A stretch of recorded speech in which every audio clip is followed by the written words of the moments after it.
for our final match of the evening. We got two behind us. Already got a win over both of these teams, beating Team Dignitas, then beating Meenix Esports in a 18-minute absolute bedlam game as the new patch did just come out. We got to see the Necro and 3/4 of a Scepter, but only 3/4 of a Scepter, so I'm still bitter. Definitely wanting to see the Centaur. I want to see the Vroom Racer Vroom Bringer, I should say, coming out. We'll cross our fingers and hope for the best. I'm here in AC Chambers, live here for the ADL, the American Dota League, our final match of the night. Our second match, however, casting on 6.78 with the brand new draft system, the Courier Bottled nerf, the Wards nerf, and the long-ass list of other nerfs. And to analyze all that, to break it down for you, got a great guy. His name's Blitz. Blitz, my friend, how you doing? Very good. Excited to see Meenix pull out the Doom. I'm feeling it. Absolutely. Dude, Vroombringer, Centaur OP. I want to see Centaur mid is what I want to see. Send the Centaur mid, farm him a Blink Dagger, let him go berserk. Okay, see. That's what I'm calling it. So that's what I want to see. You're gonna go. You know, if any team's gonna do it, it's one of these teams. I think Dignitas knows that they're the heavy favorite against Meenix, and Meenix. I mean, from what I saw last game, they're willing to take risks. So anything could happen. Meenix is definitely a team, and I mentioned towards the end of last game, Meenix is a team that I told you, and I've told a few people, I expect them to show us something. I don't know that they're ever going to be tip-top tier echelon kind of a team. Maybe they will, maybe they won't. But I can tell you this. I've broadcasted these guys about a half dozen times, maybe not quite that much, somewhere 3, 4, 5 in that range. And I don't think I've had a boring game. They've been a lot of fun to watch. They're a very talented team. And, really and truly cannot wait to see what they're going to show us with the new patch. And Dignitas, go ahead and take out the Kunkka. Now, that doesn't surprise me because Meenix, I want to say it could not be less than 4. At least 4 matches that I broadcasted them. They probably picked Kunkka 3 times. That's a hero they absolutely love. 10 seconds remaining. And, since Blitz isn't going to chime in, he's just going to leave me hanging like that. You jerk. Must have his mic muted. It's okay. Love you anyway, Blitz. But as Blitz and I expanded upon at great length, in Game 1 and Game 2. Kunkka's one of those heroes that really is seeing his star rise a bit. He's beginning to be a lot more popular with a lot of other teams. He's beginning to see a lot more consistent play because, he's just a hero that you can't really bully around. He's not a hero who gets shoved down a lane too much. He can work pretty well out of mid, as Blitz expanded on in Game 1. He has the ability to give he can give a team the ability to take a fight on their own terms by using X marks the spot. Go ship on an extremely low cooldown, right around 60 seconds. Means he can span that out often, so he fits in well with push lineups. He gives them the ability to take fights in or behind and around towers very early on, which is, of course, going to be important to an aggressive lineup trying to push the limit and trying to secure some map control. So, Meenix very well aware of all those facts. Usually won't necessarily first pick him. They do pick him pretty quickly. But as we can see, we are having it feels funky, man. I don't I'll like it eventually, but the new draft system just feels weird. Does it? Is my mic working again? Yeah, there you are. You're back. Okay, sorry, I disconnected it for a second. But yep, right. It does feel a little odd, but it does make it so that there's not too big of an advantage being first pick anymore. Right. And it also means that you kind of have to think out things more clearly. And it also makes a lot of heroes more viable, and it's more difficult to ban out straight-up strategies. Right. But Lifestealer, I want to see how he works in the new draft. I'd imagine he's still, pretty much the same hero. You just can't pick heroes like Lina or Leshrac as just his only supports because it's difficult to land that disable now. Right. But Shadow Demon going to be picked up to kind of counter Lifestealer. Whoever Lifestealer decides to open wounds, Shadow Demon can just disrupt that target. And then if Lifestealer tries to rage, you can just purge him through and slow him down. So both those are really good counters against a hero like that. I've been singing the gospel of Shadow Demon for a while, man. He's my favorite hero in the game. And I tell players that are, new and, low, mid matchmaking and all that, all the heroes that everyone hates, Shadow Demon actually copes with pretty well. As you mentioned, he's excellent against the Lifestealer. He's excellent against an Anti-Mage. He's excellent against a Phantom Lancer. He's excellent against really any late game carry in general. Gyrocopter even suffers against him a bit. You can just disrupt whatever target the Gyro's trying to use his trying to use his rocket barrage on, for an example, then throw a purge on him, make it so he can't retreat back to range. I mean, Shadow Demon is just one of those heroes that fits in with absolutely any lineup. And with a less Shrek, there is nothing quite as pretty as a perfectly timed Split Earth following a disruption. 5 seconds. And also, to point, Shadow Demon. Radiant team. Oh, wait, what was I going to say? I completely forgot. Oh, Shadow Demon, when I play against him, I absolutely despise it. Just because I initiate, I like to play those initiating heroes. Mm-hmm. And I roll in with a hero like Storm, and then he just disrupts me. Right. And it makes life so difficult for me. And the fact that you're able to disrupt your allies, like whoever gets initiated on, I mean, he makes heroes like Beastmaster essentially useless. Because if you think about it, Beastmaster goes in, roars, and then he just disrupts the roar target. Right. Or even heroes like Batrider, you lasso somebody and then he disrupts. Yep. And then your team gets enough time to catch up. So just a fantastic hero overall. Yep. And we talked a bit about the nerf, and you kind of opened my eyes just in the way you phrased it. And, you know, it's interesting just how much your perception of something can change based on how something is phrased. The fact that his shadow poison no longer stays on a target and gives you vision. And I had never really thought about it in the context that you gave, which is if you're able to shadow poison an entire team, then that basically just gives your carry permavision. It lets him make decisions so much more effectively because he knows the full position of everyone on the map. Everyone in a team fight. And when you phrase it like that, as opposed to just, you know, the cookie cutter way of saying it's like, oh, he doesn't get vision anymore. It makes it sound like a much more impactful nerf. So, you know, I'm giving credit to you for that. It's a nerf that I consider to be more subtle, but I think you kind of opened my eyes and hopefully opened the viewers' eyes as to just how effective a countermeasure that is to bring his utility down just a little bit. Meenix, going to go ahead and grab the Animage after banning the Coddle and the Juggernaut. Doom, which sucks. Dignitas did that just to spite me. Doom banned out, as is the Weaver, waiting on their third pick now. Yep, and Doom actually banned by Dignitas, which is pretty interesting. So much for seeing that Doom pick. And actually, now we see why they actually banned the Storm. Gonna pick up my favorite hero, Storm Spirit. Mm-hmm. So that's why that Doom was picked off. Well, and actually, Doom saw a pretty decent buff, right? Yeah, with the Aghanim. Yeah, Doom's Aghanim's buff is so fun. I can't wait to see it. I've been joking about the Vroom Racer. I want to see the Vroom Racer. Whenever you cast Doom on a hero now, if you're within a certain range, I want to say it's 300, something like that. If you stay within a certain range of the hero that you've doomed, the countdown on Doom stops. So you can perma-doom someone if you're fast enough and if you can stay on top of them. Yeah, actually, that really hurts against a hero like Storm Spirit, just because if you just stand right next to him, you limit the effectiveness of his team fight. Right. So I actually really like that buff on a hero like Doom. I really like the way Ice Rock does things. He doesn't out of hand just nerf things left and right. He does these little subtle things to implement that don't really break the game necessarily. And I like seeing nerfs like that or buffs like that where it's really subtle. I mean, we saw PL not get nerfed as hard maybe some people would like, but I like that. It's like a gradual process rather than overreacting. What was jog my memory, you know, again, you read the whole patch notes. That's one that I remember making a note about PL. I just can't remember what exactly the nerf was. I think the damage on his illusions was lowered. Okay. Yeah, I know it was something like that. I can actually look for you if you really want to know. Yeah, enlighten us there, Blitz, because right now, I cannot get into a rhythm with this, man. Like, trying to talk about the draft, like, whenever you're used to the drafting phase, the old style, there's a definite rhythm to it. And there's definite times when you know you're going to see a surprise pick or you suspect you are, or whenever you know something's going to show up. And it's usually with the fourth pick, and I guess that's the case to a point. But it's, like, hard to process exactly how the pick and ban phase is going because, you know, it's been so long of a certain method of pick and ban that your brain begins to take in the information in that order. And now it's just completely changed. Like the fact that we have 2 more bans to come out before the last 2 heroes is just mind-blowing. But Dignitas is going to show us a silencer pickup, and why wouldn't they? Look how ability-dependent Meenix is. They've got a hard carry in the Animage, and they've got a Shadow Demon who does nothing but cast abilities, Leshrac who does nothing but cast abilities, and one big walking ability in Tidehunter. 5 seconds remaining. Yep, and Tidehunter, a pretty interesting pick. I remember early on in the game, Tidehunter was one of those heroes that was like a tier 1 hero. I mean, a team actually called themselves No Tidehunter because they hated playing against it. But I a hero that we generally don't see. It's really difficult to run him. As an off lane, you can zone him out really easily.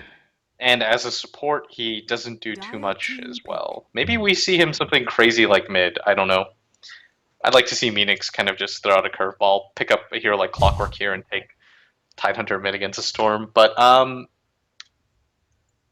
don't know. It's not a hero you generally see anymore, just because you're relying on like that one big ult. Okay, are we? Is that actually a Tidehunter mid? I think it is. No way. It has to be. Because what else is it going to be? I guess an Enigma is off lane. Right. That's what I was thinking. So. Yeah. All right. Whatever. I was like trolling. Okay, I'm a secret genius, but Meenix is awesome, man. Meenix will give you what they want. They were listening in. They said, you know what, we did what AC wanted game 2. How about we do what Blitz wants in game 3? Yeah, and that's actually. Please don't do that. Okay. Anyways, they say they can't hear me in Dota TV. By the way, I don't know what.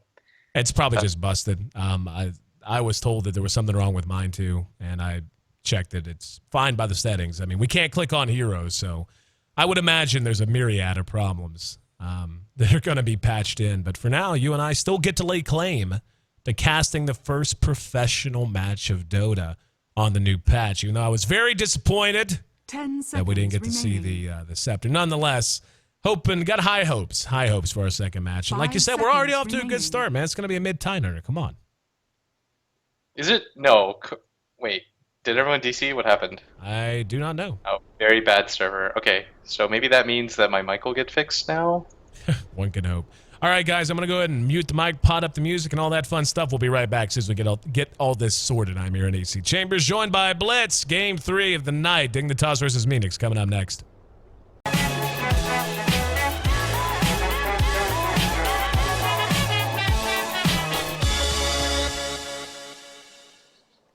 Prepare for battle. And we're back. Third time's the charm as we hopefully get this game underway. We're quite a bit behind schedule, but you know what? The hell with it. We're casting one of the first games on 6.78. Going to be our second one of the evening. Looking forward to it. If you're just tuning in, this is the American Dota League. Make sure you get follow here on twitch.tv/American Dota League. I'm here in AC Chambers, joined by one of my favorite guys. His name's Blitz. Blitz, how you doing? Good, good. And I'm ready to see if Sono's actually... Okay, he is going mid. Like... Wait, what? Okay, it Maybe looks not. like he's going mid. He went bottle first. But he also... Okay, the thing that confuses me is he went Gush level 1. Mm-hmm. But you don't really need... Is this like some sort of weird Rush level 1 strat? What's going on? Because if you're going to offlane, you'd get Anchor Smash. And if you're going to mid, I'd assume Anchor Smash is better too, just because you can use it to CS and zone somebody out, because the range is pretty fairly long. And Gush is a little mana efficient early. So, what are they trying to do here? Create Eidolons and... I don't know. Yeah. I'm gonna stop guessing. I did guess the Tide mid though, right? So. Yep. Well, one would think. We don't know.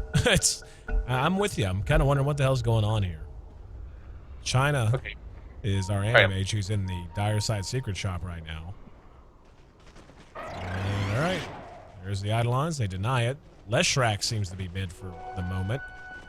Because that's what you do. Yeah, he's got 4 branches, circlet, and 6 tangos.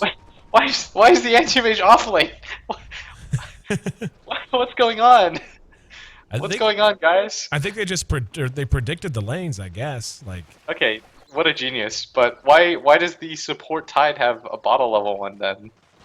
I don't know. I do not know. He's blocking camps right now, I can tell you that. He's gonna... Here come the Eidolons. Okay. It's Tide, still with an Invis rune, spots the Silencer. Silencer's going to make his way over. He's going to gush him right point blank, gives him a kiss right on the nose. And he's actually going pretty toe-to-toe with him here. And last word, doing some decent damage. He decides to go ahead and turn tail and run. The 2 in the lane don't seem to give again. There's another gush. So. Oh, this is looking scary. He's going to have to pop a salve, maybe? Moves movement speeds, 310. Yep, there's a salve. Okay, is this even Dota? No, this is definitely Dota. I checked my sources. This is definitely Dota. All right. And Snake King's actually got his bottle already, going that 2 Ironwood branch build against a dual lane mid which is a pretty strong dual lane, but for a hero like Dragon Knight, should be okay. It looks like a tri-lane mid. Look at this courier with the empty bottle. Look at this. You see how slow that is? He's so tired. Dude, that's a vintage courier. You don't see those very often. Very, very rare. Poor little guy. Hustling. Just a hustling. But, all right, there's our first good close-up look at just how slow that courier is whenever he has the empty bottle.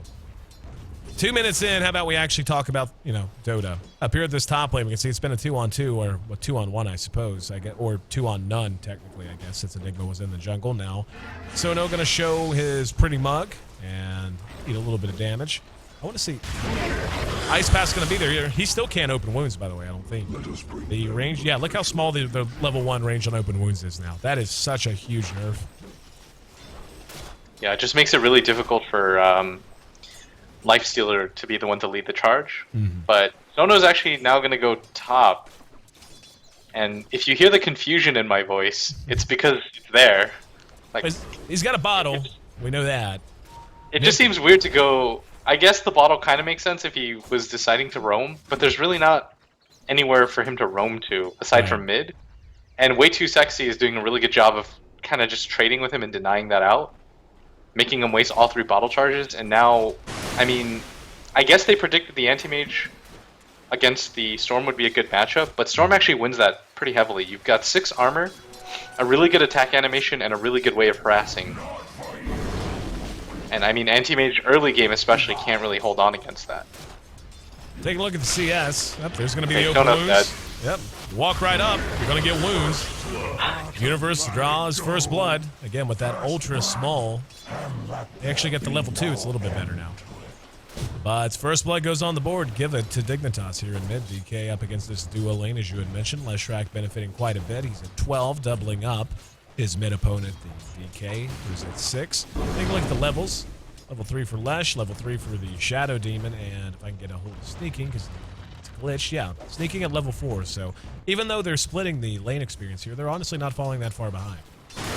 No, but Tide's actually going to go bottom now, and he just gushed a giant wolf. That was weird. But, so he's going to offlane now with the bottle, no Stout Shield, no regen aside from his bottle. He doesn't have Anchor Smash or Kraken Shell. So this is actually going to be quite difficult for him to do. He should be able to survive against the Storm, because Storm is one of those heroes that can't really kill early. And on top of that, the Silencer, it's not exactly a defensive support. It's more an initiating... He's not an offensive support, I mean. He's more of an initiating defensive support. Right. With global and all that. So it's going to be difficult for the Tide to die, but I mean, MSS is just going to get free farm. And Universe at top should also get free farm. And Snaking's actually not even doing that bad mid. He hasn't died yet. He's picking up levels, which is really what you want on Dragon Knight. Up to just past level 5, we can see at the top, Dignitas putting some pressure onto the tower right now. The lane's still rather bizarre. The farm going into the back pocket of Leshrac. We'll see what he wants to pick up, but for now, they're going to need to send someone up here. Cobb is in the vicinity, but he's not quite level 6, level 5. Coming up soon, so we'll have 3 points into demonic conversion. But all across the board right now, just looking, as you said, pretty darn good for Dignitas. Way Too Sexy. Already is on a decent pace for 6 as well. I mean, the fact that he's going to be, it's 5 minutes in and he's almost level 4. Much better than you'll oftentimes see a true support silencer end up getting. Middle tower is under attack. When Way Too Sexy hits level 6, MSS, Mojo Storm Stout, as the Storm, is going to have the freest time in the entire world. Nothing will be able to stop him. He should be able to kill anybody one-on-one really easily. And he's getting absolute tree farm in this lane too. He's actually beating the Lifestealer in CS. He's got 34 and 15. The next one down is 34-9. The Enigma, who's jungling and should be doing well, is actually at 28-1. But the Leshrac that should be getting free farm against the DK mid only has 21 CS. And Snaking is only 9 behind him. And considering the fact that he has a support with him, that's just not enough. Right. 1-0, only 1 kill on the board currently at 6 minutes. Looking at Dignitas' lineup, we can see they certainly have a lot of fight potential coming out. They'll have the Nyx Bomb to hook up the Storm with the Lifestealer. They're going to have some decent AoE control and AoE damage right there as a part of it. The Dual Breath, get that together with the Breathe Fire and Macro Pyre, so on and so forth. And you look at Meenix there, it looks like Meenix has just drafted a team that they believe is going to be able to hold towers with nothing but team fight. Having a lot of it. Hold on, Sneaking's in some trouble here. Being pursued, Split Earth, shot into the dark, and Fuzzy puts a kill on the board, and a very fortuitous one at that, getting the kill on the DK, who, as you had mentioned, was doing pretty well for himself, not doing too well now. Yeah, and they're actually just going to gather up and push mid, and this is a good idea. They should be able to get at least some damage on the tower, even though it's full. Glyph is up, though, for Dignitas, and MSS, meanwhile, just continues to farm, and it looks like they are going to defend this for TPing in. Actually, the entire team should be here for this. Here we go. Dragon Tail up on Sono. Doesn't have Ravage, and there's the Nakes Bomb going to be dropped to grab Cobb. Cobb cleaned up immediately. Sono and Geezy engaged from behind. Geezy going back to the well the hard way, and Way2 runs up, takes a tower shot on the chin. The showing me means business. 3-1. Meenix had a good idea, quoting Blitz Dota, and ends up feeding 2. Yeah, it was a good idea in the sense that they did need to do something with that kill, because at this point they're so far behind they need towers to catch up. Yeah. Because a tower means effectively 1,000 gold for your entire team, but I mean, I know it turned out really poorly for them, but that was more of Dignitas with a really quick reaction and being able to get that Nakes Bomb off. Yeah. I mean, it's a situation where you don't really have a whole lot of options, just because your lanes kind of went really poorly. I mean, they essentially lost 2 lanes, and the mid lane didn't win as hard as it should have. And I don't think Snake King should have died there mid either. I mean, if you saw when he fought the Leshrac, he had no mana, so it wasn't like he was going to kill the Leshrac. So the only thing, and nobody was nearby him, so it was either die or kind of just harass for 2 hits, I guess. But it just didn't seem worth it. 3,000 gold, 3,000 experience, the current advantage going to Dignitas. They're looking good. Leshrac's level 6, the Enigma, level 6 as well, so he will have Black Hole at his disposal if he wants it. And Fuzzy going to be caught out. Fog going to hit him with the dual breath, and that's in no man's land. That's not where you want to be, because that'll happen. Disruption going to buy him some time. Sneaking's there, Shadow Poison being stacked. Both heroes almost dead as Cobb and Fuzzy making away with very little health. Taking a look at the levels. You can see the top 3 on the board all belong to Dignitas. Falls off a bit after that, 3 6s. Then on down to the bottom, Tidehunter miles away from having Ravage at his disposal, as you mentioned.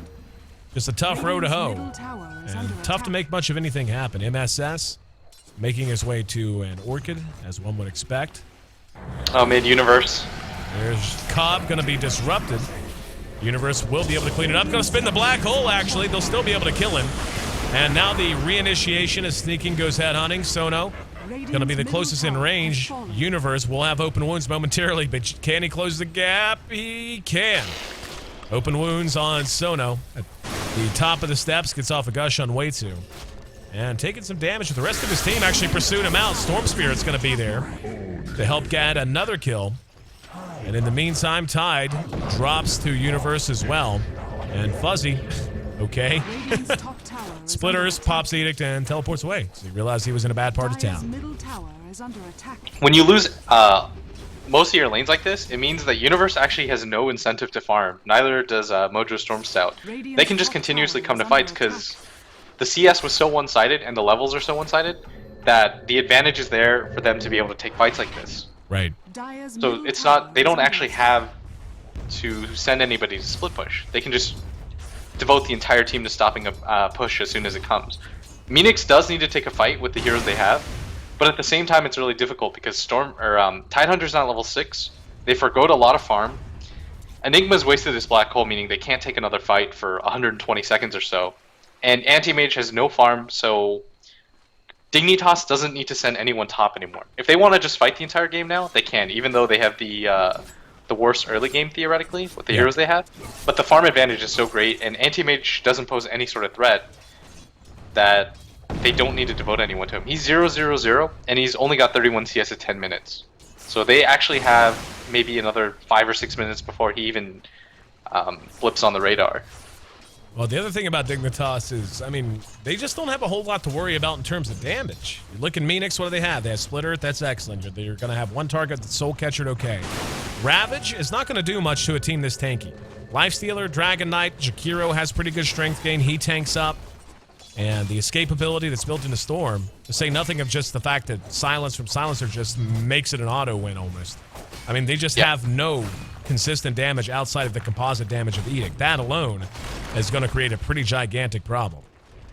How exactly, if you hit it on the head, how exactly do you kill this entire team? Right. You literally don't have enough damage. There's the Silence. They caught all 4. Cobb's blown up. The rest are making a run for it. The silence has worn off. Sono TP's in and gives him a glaring look. That's about all he can give him, given he's just level 5. Gonna be slowed down. Disruption slows the pursuit a bit. Geezy not happy with how slow, as it is cleaned up again. There's an ice path thrown out that catches Fuzzy, who TP'd into a war zone. He's gonna die. That's a 9-1. That's a dead tower. And Dignitas is making it look easy. The gold had actually spiked downwards a bit towards Meenix, but as you said, I mean, it's just, like, literally, you look at this team, I don't know that they have enough damage to kill, like you said, if you spread it all around. And then, fucked. But, yeah, just not a good matchup at all for Meenix looking ahead. And you can see what they were trying to go for, just not really working out for them. Yeah, I mean, they were going for this Wombo combo teamfight team, but giving up heroes like Lifestealer and Storm, it was actually a really smart draft by Dignitas, because Meenix doesn't really have that hard lockdown necessary to kill those 2 heroes. I mean, you're going to have a Black Hole to kill Universal alone. He's got 1200 HP, which is so much at this point, and he's got Rage, meaning you have to blow the Black Hole just to kill him. But at the same time, there's a Global Silence waiting for you, and that has the rough equivalent in terms of cooldown as Black Hole does. So every time Black Hole should be up, Global Silence isn't far off. Yep. So as long as Way2 can time that, there's actually no way for this Lifestealer to die, unless he's completely isolated. And even in a 1-on-5 situation, I don't think he can die. For those wondering at home, by the way, that's not even mitigated by BKB. Even if a name immediately had a BKB right now, Silence still goes through it. Just heard a Dragon Tail. Looks like we're going to have a fight breakout. Sneaking. Opening things up. There's the Black Hole going to be used. Grabs a couple. Ravage is going to follow it up. They don't have the damage. Well, actually, maybe they do. Thought they were going to turn and fight. Finally, they're able to get a win under their belt. And Fogged, after an excellent Black Hole, the last one to drop. Meenix even going to pursue out Universe. Very good Demonic Purge.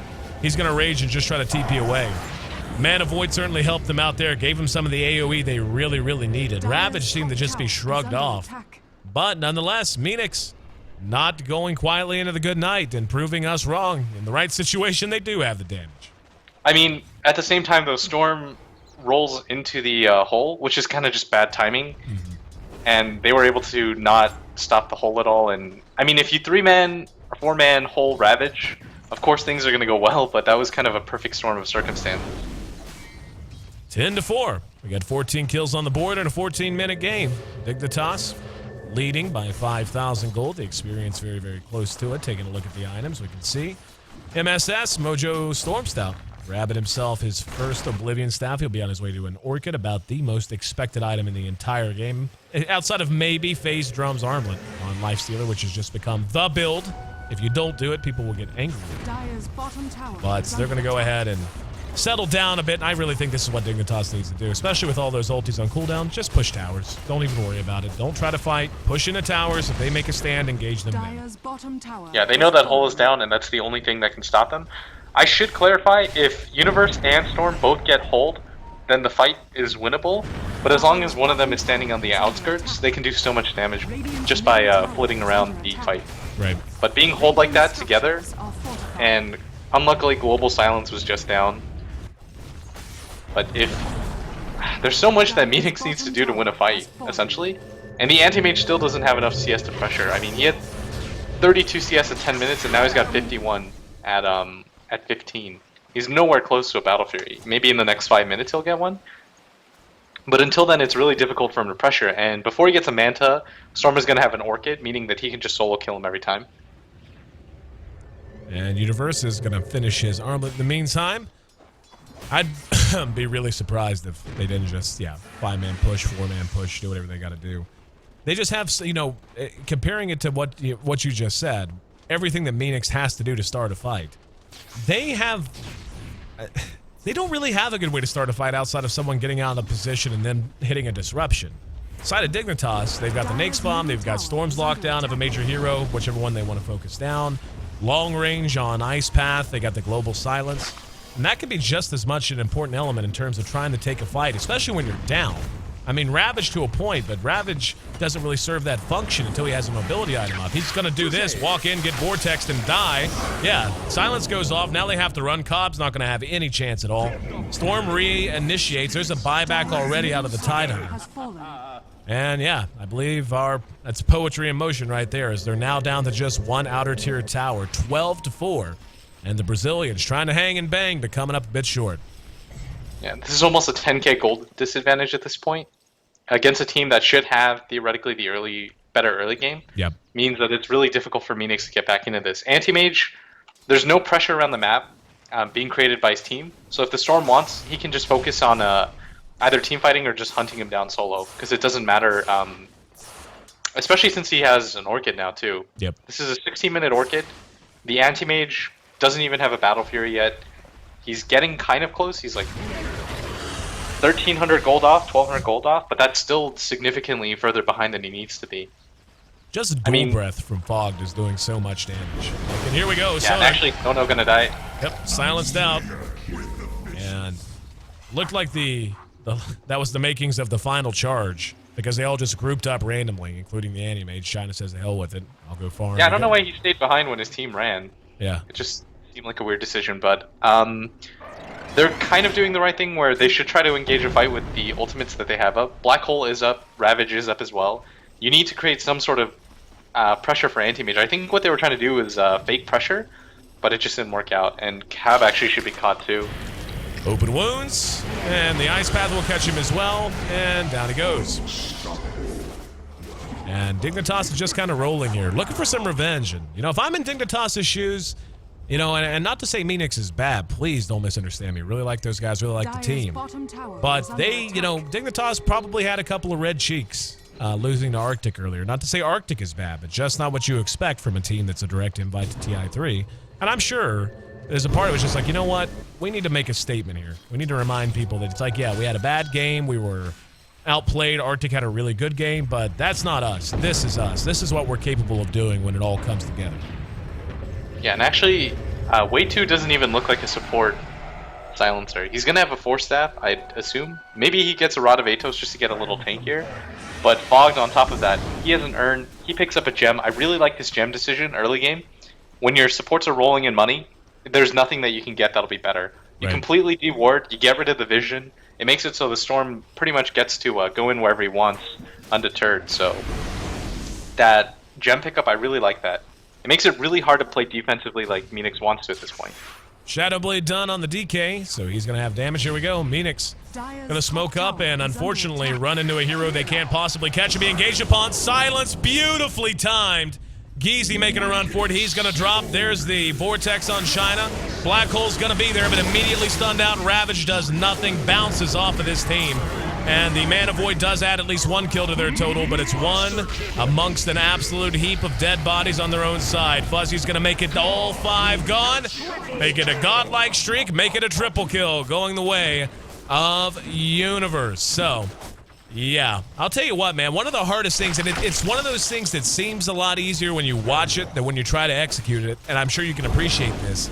The timing on those silences really does take some really good communication and really does take some very good instincts. And so often, I remember when LGD International in the G1 Champions League, they were picking a lot of silencer. And sometimes God would have a good game and be on the money. Sometimes he would miss with his silencers or mistime them even by a second. And it would make all the difference in the world. Gotta say, silencer this game, played by Way Too Sexy, he's had a great game. Yeah, Way Too actually always impresses me. He looks kind of like the most stable player on Dignitas, but Meenix trying to run in. No Black Hole, though. So much damage being poured out by this Leshrac. Or poured out on the Leshrac by this team, I should say. I was looking at the Leshrac's health melt as he ran away. That's the reason I said his name. But, yeah. I don't think this is a surprise to anyone. Probably the best last effort we're going to see out of Meenix. And level 2, Elder Dragon form. Buffed up. Got the damage over time effect on it now. Happy to see that. Something about the gem just in passing. One of the changes, as you mentioned about the gem, can't destroy gems anymore. It also costs 150 gold more, but it's still a worthwhile pickup for support. I mean, what it does is it makes it so that Meenix has no way of coming back. you get rid of the entire vision, so they play completely blind. And China has to take risks in terms of farming because they're so far behind. He has to play really aggressively, have to take the risks in terms of farming, but it's such a crapshoot. You're pretty much kind of gambling blind, and it looks like they're gonna run in. They'll see the Rosh because Geezy's smoke is broken, but still no Black Hole or Ravage up, I believe. And let's see, Ravage is 15 off. Yep, they can do nothing but stare on. Ice Path actually caught 3, and he's gonna beautiful silence as he jumps in. Look at the damage poured out. Fuzzy's next on the list. He's gonna be cleaned up. Jumping onto Geezy, make it another kill. That's a double kill for Way2. And Way2 has just had a great game. And again, it seems a lot easier than it actually is, folks. You play Dota, you play Silencer, you know that timing them just like that, where you know your hero actually is in the right position, or your teammate is in the right position, but the enemy team still doesn't have time to react, that's very, very tricky. Yeah, the fantastic thing, though, about this lineup is that Way2, it's going to be really hard for him to mess up a global silence. His team closes the distance so quickly. Universe's build, just getting the phase drum, he closes distance really quickly. MSS obviously playing Storm, you just roll in, and Snake King opting to pick up a Shadow Blade. The stun range is so long that as soon as the global silence goes off, they're just going to run in. There's a Ravage, probably going to be the last of the game, as they're taking a mass amount of damage. Way2 might end up melted here, and he will be. But MSS continuing to bounce around. There's Sono dead. 4 down, only the Lesh still standing, and he's going to turn and fight with his dragon buddies. LOL, GG, guys. 22 minutes, 50 seconds, the time the G's are typed. And yeah, 28-6, I'd say, yeah, it's okay. It's all right game. Not bad. It's good Dota. It was actually pretty entertaining to watch this lineup, though. It was. I kind of saw where Meenix was trying to go with this, in terms of going for that wombo combo team fight. Hopefully Anti-Mage can carry you through. I think if you're disadvantaged in terms of overall skill, you go for a hero like Anti-Mage, you go for a hero like PL, and you go for a major team fight spell. Right. Like, Magnus's RP would be ideal in a situation like this, but I mean, they picked 2 heroes that did it with the Ravage and the Black Hole. Yep. So if somehow Meenix were to get a miracle fight off, then the Anti-Mage could kind of see them through. But I think what really hurt them here and what made this lineup kind of weak was the laning just went so poorly. Oh yeah. I mean, they were unable to punish Snake King mid.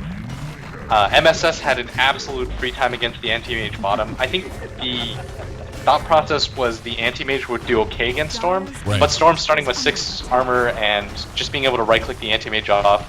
Not enough regen on Anti-Mage either, he wasn't stacked up enough, and Way2 was also bottom as well. So he wasn't going to have a good time. And then at top, how do you protect the Enigma against a Jakiro and a Lifestealer? So overall, just a better lane setup from top to bottom. Been a weird day, but just had it broke down by the man with the answers, my good friend Blitz. Go ahead and drop them locales. Where can they find more about you, brother? You can find me on twitter.com, blitz_Dota, twitch.tv, blitzdota, no underscore. My man. A little bit more enthusiasm that time. Gotta get excited, dude. You're telling me? Dude, I don't have this, like, I don't want to fake enthusiasm, because I think it's really easy to spot and people don't like that as well. Not that I'm saying anybody fakes enthusiasm, but I'm not the type to get super pumped up about anything. Oh, come on. It's easy. It's going to dig deep. You can find me on Twitter. It's @ACYESE, and on Twitch, twitch.tv/ACTV. There's see, don't I sound excited? Don't I sound... You do! But I can't sound excited about listing my Twitter and my Twitch. I've said it like a billion times. Yeah. No. Nonetheless, brother, honestly, thank you so much for joining us today. And a lot of folks have enjoyed us working together. I know I certainly have. Hope to have you back on for the ADL and maybe other stuff in the future. Oh yeah, definitely. This was actually a lot of fun. I've been trying to progress more in casting, so this is You're a doing really a good phenomenal job, opportunity. man. Thank you so much. You really are. So, any final thoughts on your way out the door? Not much. I mean, Arctic impressed me as usual. Every time I see them play, I always gain a little bit more understanding of how they like to play. I mean, they play so aggressively. It's a really fun style to cast. And Meenix showed me that you can play Dota by doing crazy stuff and confusing casters. That was the best part, because I didn't even know what they were going to do. A roaming Tidehunter who went bottle first and literally roamed within the first 2 minutes from the... See, he started in the off lane, then he went and got an invis rune, then he tried to one-on-one a silencer, Then he roamed back to the Radiant jungle. Then he went back to the Dire jungle. Then he came back to the Radiant jungle, gushed an Alpha Wolf, and then died. I'm pretty sure that was basically the sequence of events. So Meenix again showing us fun times and fun Dota. It's been fun times with you, Blitz. We'll get you back on soon, brother. Have a good evening. Thank you so much. Once again, that was Blitz Dota. Find him on Twitter, Blitz_Dota, and on Twitch. It's Blitz Dota without that underscore. Make sure you check him out, seriously. He's a great guy. Was very kind to me. A guy I haven't had a lot of contact with over the last year, but I met him at the International 2. And he was so very nice to me, and I'll never forget that. I'm so happy to be back in contact with him and look forward to seeing him again soon. Anyway, guys, the broadcast is done for today. And got the D2L rolling back in action tomorrow. That'll be kicking off at noon on the, is it noon? Yeah, noon my time, so noon Pacific Standard Time, 3 p.m. Eastern Daylight Time. And that match will be, I actually don't know, so forgive me for that. But I can tell you what we got coming up on the American Dota League tomorrow. Team Liquid going to take on Denial Esports at 4 p.m. Pacific Standard Time, and then Denial back in action against EG. Then a showdown of the 2 professional teams, 2 of the 3. EG going to be taking on Team Dignitas. Until then, guys, make sure you enjoy your evening and enjoy some Dota, and thank you again so very much for being a part of the broadcast and helping support the development of the North and South American Dota scenes. Have a good night.